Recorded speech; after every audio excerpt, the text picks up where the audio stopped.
Never buy a car from a mechanic. And within that same token, potentially consider taking advice from someone who has always been fit. So this week I got my car serviced, and I bought this car off a mechanic. Get this call from my mechanic after the service is done, and he's like, I've got something to show you when you come in. I'm like, oh yeah, all right, cool. So I come in, and he's like, this is your air filter. I was like, okay, I have no idea what the fuck I'm looking at. Sure, no worries, whatever you say. And he goes, and this is what your air filter should look like. And I stop for a moment and I look at it and go, are they the same thing? Because mine is black and has leaves and dirt and twigs and shit in it. And the other one is pristine white. And the mechanic looks at me and goes, this is the original air filter. It should be changed, every 6 months to a year, depending on how dirty it gets. Yours has never been changed, ever. These are your brakes. These are the original brakes that were in your car. They have also never been changed. They should be this big. They are basically non-existent. These are your original spark plugs. They have also never been changed. And the list went on. And he's like, can I take a guess? Did you buy your car from a mechanic? And I was like, yeah. How'd you know? And he's like, because though mechanics know how to fix other people's problems, they generally don't do the things that need to be done on their own cars. They do the absolute bare minimum just to keep them on the road. And that's it. And I was like, right. And he's like, your car should run better now. It should work a hell of a lot better now. And he wasn't wrong. I got into my car after he'd done that and I was like, it smells different. But I think this is often the problem with stuff like this, when you have no idea. Because within that same thing, I trust this mechanic because he's a friend of a friend, he comes highly recommended, he has good credentials, all that kind of stuff. But he could have fucking told me anything. Because I have no idea about cars. I have zero fucking idea whatsoever. But you have to place a certain level of trust. It's the same for any profession that you don't understand anything about. Mechanics, electricians, doctors, even personal trainers, all that kind of stuff. You trust that they actually know what they are talking about. You trust that they have a relative level of knowledge. And within that, you often find people who have the knowledge are often the worst examples of that within themselves, especially if there's a certain level of health. I find with personal trainers, a lot of personal trainers get into the industry because they were naturally fit. They often played sports and things like that. And they were like, I just really enjoy doing this and I'm great at it. So therefore, I'll just teach others how to do it. Not realizing the gap between their experience and often the client's experience. Because if you spend your whole life being in great shape, naturally fit, eating whatever you want, or slightly dieting down to get into fantastic shape, you have a limited understanding of the struggle. You have a limited understanding of the process that is undertaken to reach that point, to achieve that, to the struggles and obstacles that need to be overcome.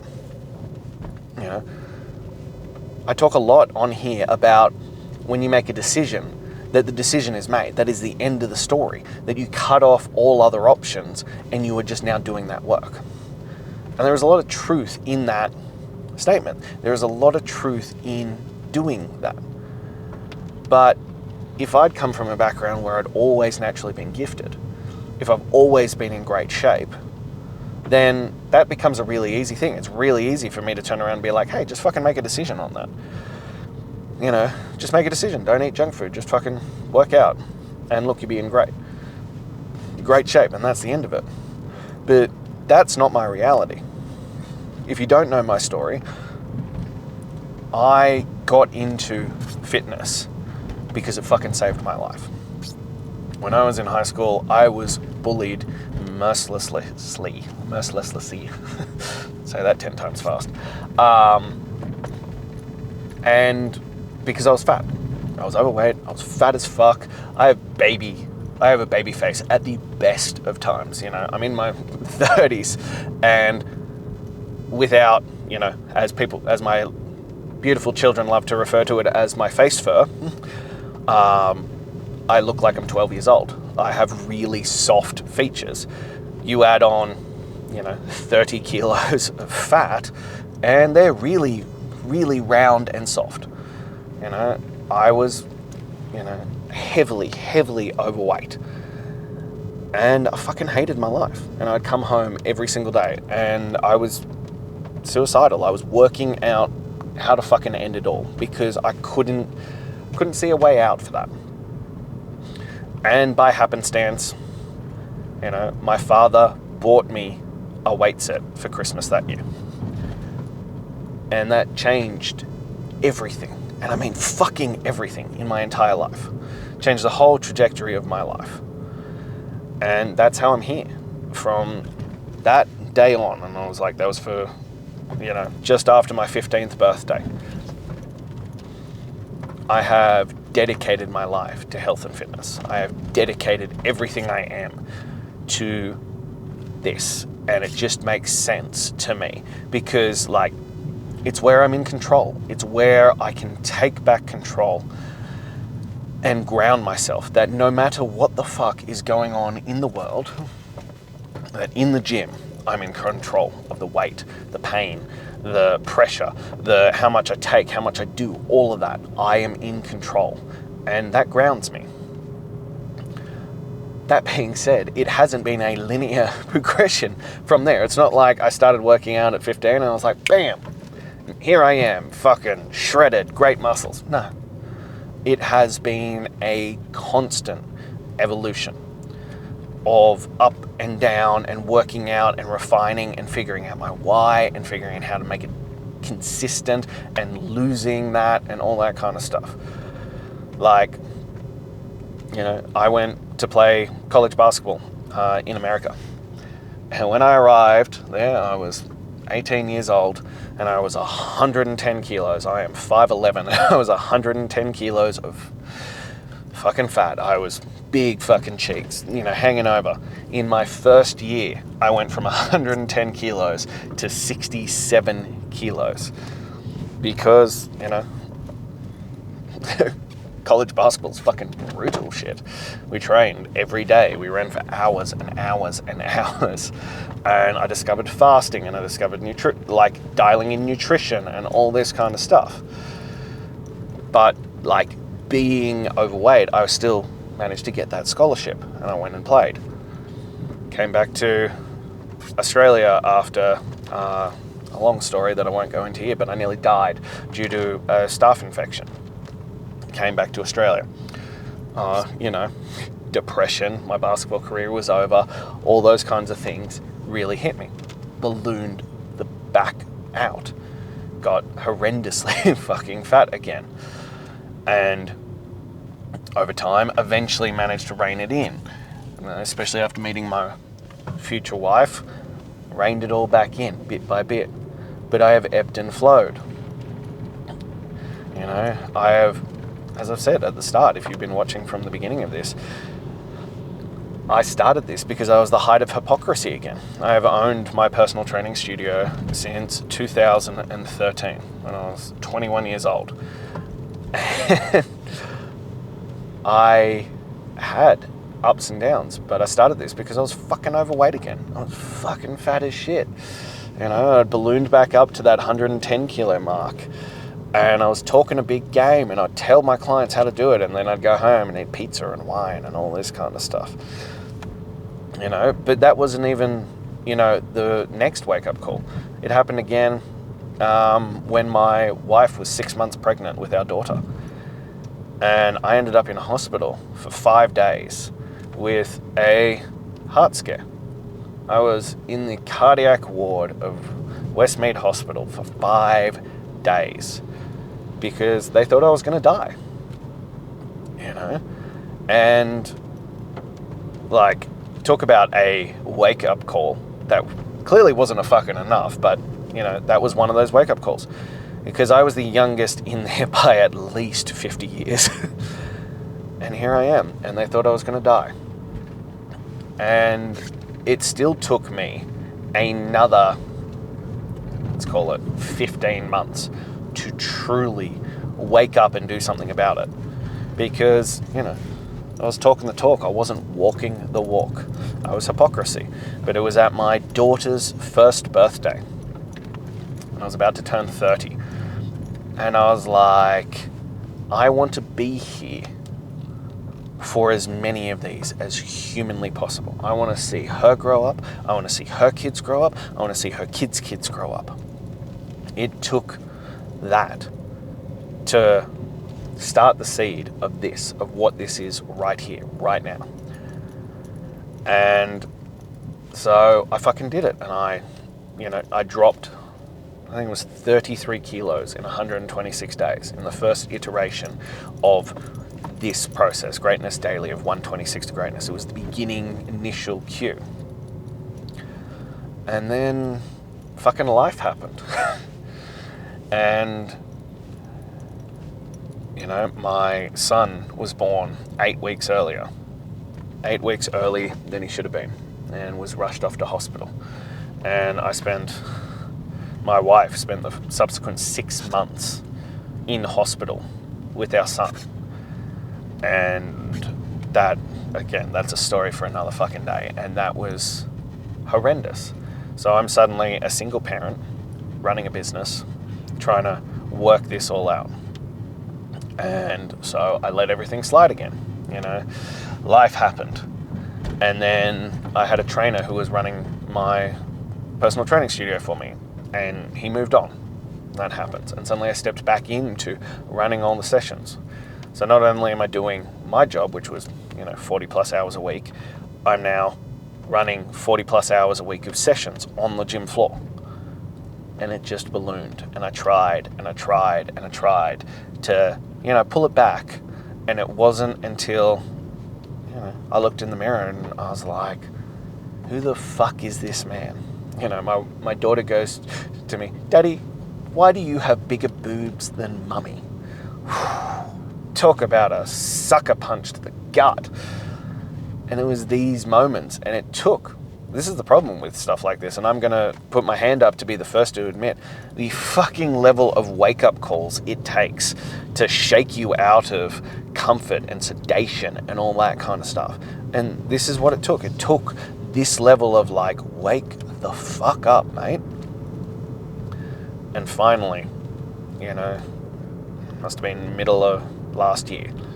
No, early-ish March maybe, last year, close to my son's second birthday. And I was like, you have to do better. You are not setting the example for your family. I was unable to do the things that my kids wanted because I was fucking out of shape and wasn't looking after myself. I was, pissing away my life. I was worried that I was potentially going to die. Leave my wife with a 4-year-old, well, at the time a 3-year-old and a 2-year-old. And it took serious level of like confronting my reality to be like, well, what the fuck are you going to do about it?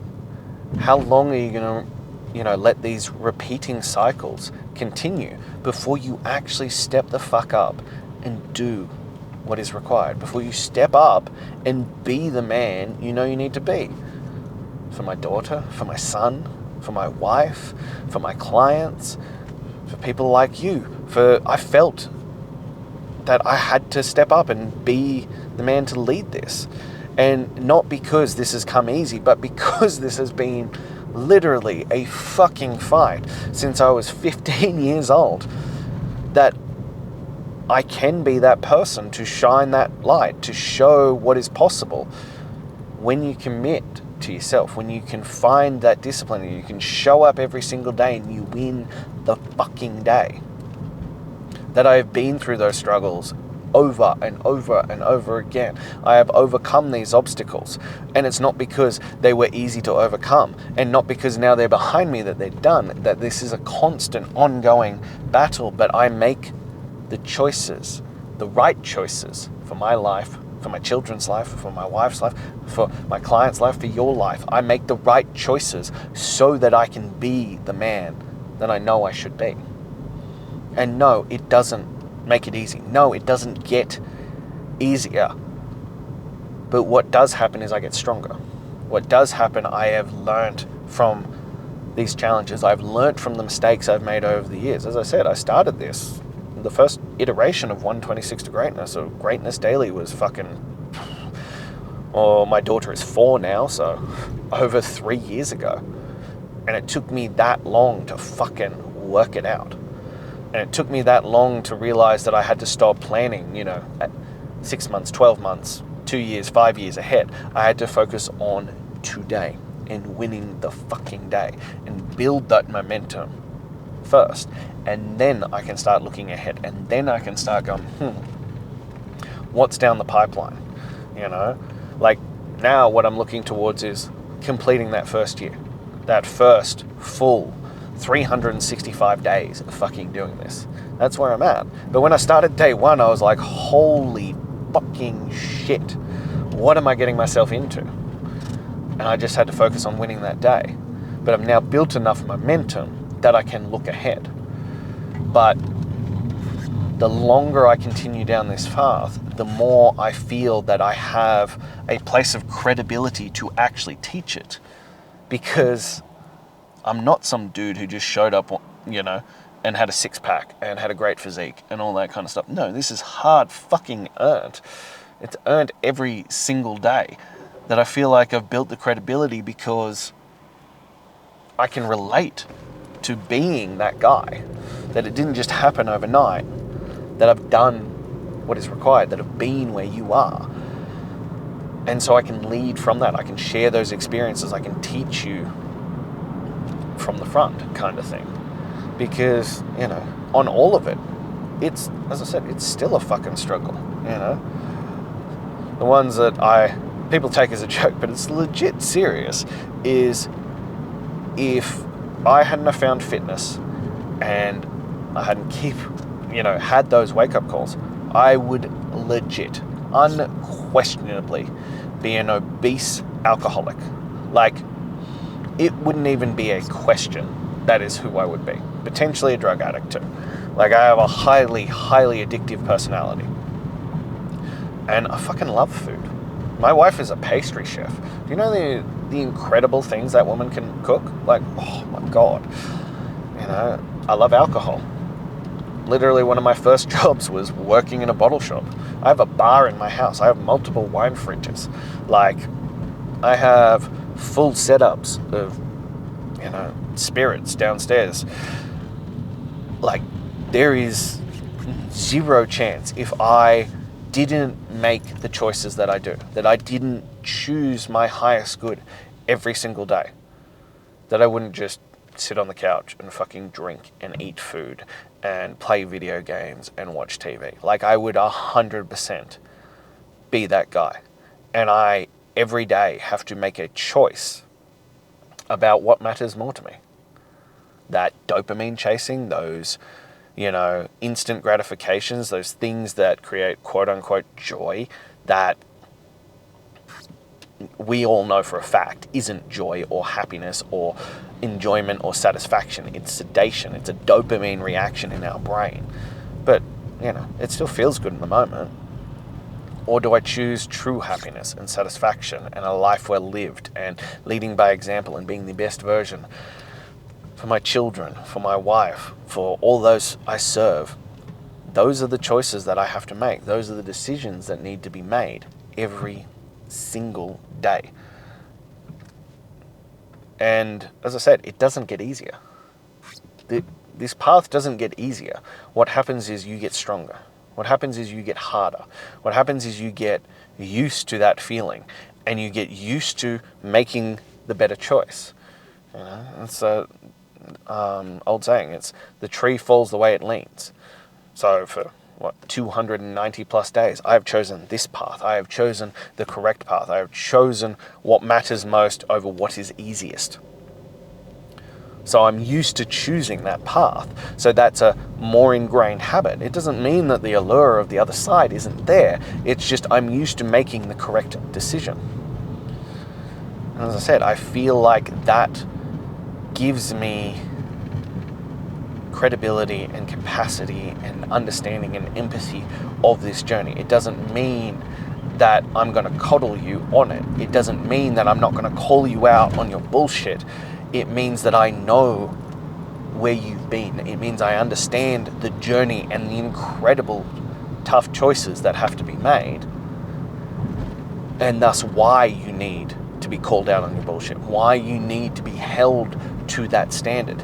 I still firmly believe to this day that the highest form of love is choosing to hold you to the standard that you set, whether that's as a friend, as a partner, as a coach, as whatever. It is to risk the wrath, to risk your unhappiness, to hold you to what you said you would do, to hold you to the level that you know you should be at. That is the highest form of love. It's the same as the highest form of self-love is self-discipline, is not choosing easy. It's not choosing, the alcohol or the pizza or the ice cream. It's not choosing sedation in front of the TV or on the phone or whatever the fuck it might be. It's choosing effort. It's choosing commitment. It's choosing consistency so that you can be the greatest version of yourself. It's choosing future satisfaction and completion and joy in life from doing the work that brings greater things over choosing what is easiest now. That is the highest form of self-love. And that is what we are chasing, and that is what we are doing. That we need to be the best versions of ourselves. And I feel like I have gone through the gauntlet to be able to impart that on you. It's why, as I said, I'm 290 days into this, and I have felt like an imposter to even be on here talking to you for so long. And even now, I still feel it. I'm not gonna lie. But I feel like I'm, starting inch by inch to have the credibility to be like, I can share this with you. I can teach this to you. I can lead by example, which is what I've always wanted to do. I don't want to be someone who is just spouting stuff for the sake of it. I read a shit ton. I read lots of books on this kind of stuff, and it's really easy to parrot back what other people have said. But my philosophy has always been that I will never ask something of someone who I haven't undertaken myself. I will never ask you to do something that I personally haven't done myself. So that's where I'm at. I must always have undertaken, endured, persevered, or taken more than I will ask of you. So that you can know in confidence that if I am asking you of it, it's because I have been there, I have done it, I have overcome, and I believe that you can do the same. And I think that's where it comes from. That's where that credibility comes from. And that's why I'm asking you, if you are ready, come join me. Come join Chasing Greatness Daily. And let's see who you can be from undertaking this. Let's see who you can be through this process that I've refined over, as I said, I've had my personal training studio since 2013. I've been training people since I was 17. I've been working out since I was 15. I have gone through the gauntlet over and over and over again. I have made all the fucking mistakes under the sun and then some again. But I am here to share those lessons learned, to pass them along to you, to help guide you, to show you what is possible, and to help you reach your greatness. So if you're ready for that, shoot me a message. Let's get you in. Let's start that process. Now, if you're not quite there yet, please click the link in my bio, grab my top 10 tools to transform your mental toughness. And lastly, if you found value from this, if this spoke to you, if you enjoyed it, if it inspired you, or if you know someone else who needs to hear this, please like, comment, subscribe, and share. But most importantly, please subscribe. You know, the majority of people who are watching this aren't subscribed yet. So please help me, help you, help the algorithm. Hit that subscribe button. Let everyone know that this is worth listening to, that I'm on the right path and I'm sharing stuff of value. And because I'm here every single day, sharing from the front, sharing from my experience as I go through this. And I hope it helps you. But I'll be back again tomorrow. Until then.